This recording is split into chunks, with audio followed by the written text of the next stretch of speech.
Food noise. I've been hearing that phrase a lot lately, but I don't really know what it means. Can you explain what food noise is? So I actually had a lot of food noise before I started anything, the semaglutide, GLP-1s. And it is an obsession with food constantly in your mind. You're thinking about it. I woke up in the morning.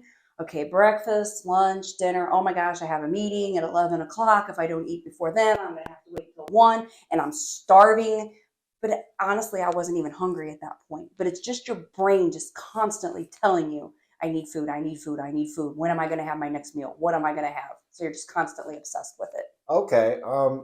Honestly, though, that kind of sounds like it's made up. So, like, is food noise real? Like, is it common, or do people really experience food noise? I think it's actually very common. And I tons of people come into our clinic and I've talked to all of them about this. And not everybody, but I think anybody that has actually struggled with weight at some point in their life has had to deal with the food noise. It is very similar to alcohol, drug addiction, and somebody that's never struggled with any of those doesn't even have a clue as to what that means. So there's tons of research, actual legit research out there that proves food noise is a thing. Okay, okay, okay. Well, that's very good to know. So, if you have food noise, then what's going to trigger food noise? What triggers food noise? So there's a lot of different things that can trigger it. One is stress. You could have, environmental. We're very social people, but so environmental is you walk into your favorite restaurant or you're driving by your favorite restaurant. Yeah. Or, mine is ice cream. Oh, if there's Dairy Queen, I'm just gonna stop and get me a cone. It's just those environmentals, the stressors, just things out there.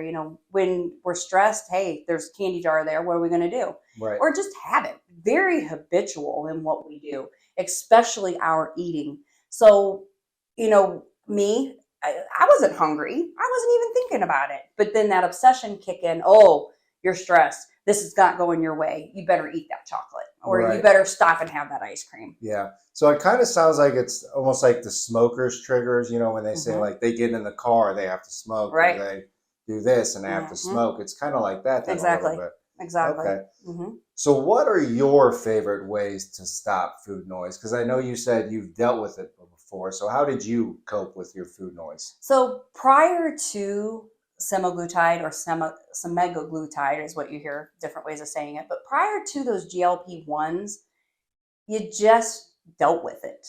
You had to struggle with it. If anybody's ever been addicted to pain meds or anything like that, it's constantly in your mind. You're constantly thinking about it. But every day you have to say, today's the day I'm not going to do this. Hmm. But then when you start these GLP-1s or the semaglutide, all of a sudden it calms it down. It's not there anymore. I can go several hours and not even think about food anymore, where before it was like all the time, constant, constant, constant.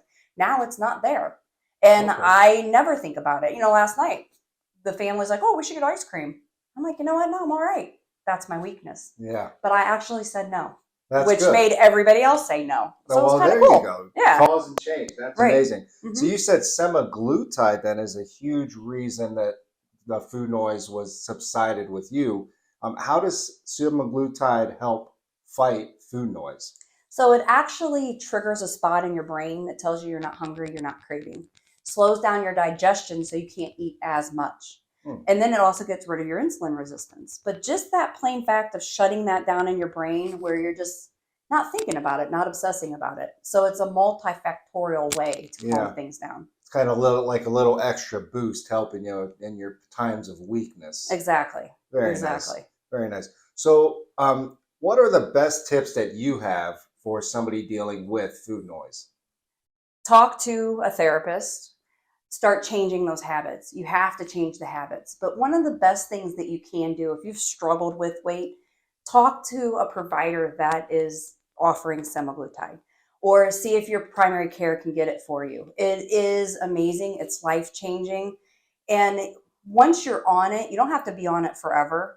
But once you're on it, you just slowly start to change those habits, start slowly changing your thought processes which hopefully you can move into the rest of your life. Right. So if you just gradually, slowly change them, it's going to help you make a lifelong change where you won't Exactly. necessarily need it forever. Exactly. But it's a very good thing to help with. And it's healthy. They just actually, I saw an article today that it's kidney protective, it's cardio protective. Oh, It really does help you get over, all of those medical things that are out there. You think of somebody who's a diabetic, mm-hmm.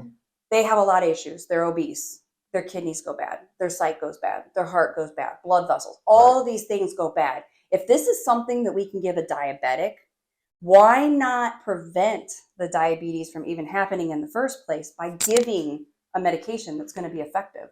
And it's going to help all those other things as well. We need them to be healthy. And that's why, people will say, oh, this is a diabetic medication. Yes, it is. But you know what? It's been approved for other things. What we're doing in my clinic is not taking away from the diabetics. Right. That's not the issue. This is just, let's prevent the diabetes. Our healthcare system is always worried about, let's treat. Why not prevent? Why not prevent let's prevent it. Exactly. Yeah, I mean, that's a good point. Mm-hmm. And if it's, like you were saying, if it's going to help you with your kidneys and other things, along with your weight loss, along with your food noise, it seems like a very beneficial thing to do, this semaglutide. Absolutely. There very rarely do we have people that can't tolerate the side effects, but then there's other options out there. But if we can handle the side effects, which not everybody gets, we're really good at the clinic managing it and making sure that they don't get it. But if we can do that, we're really going to help people, and we're changing lives, which is just awesome. Yeah, that is awesome. That's awesome. Well, thank you so much for all your information on food noise.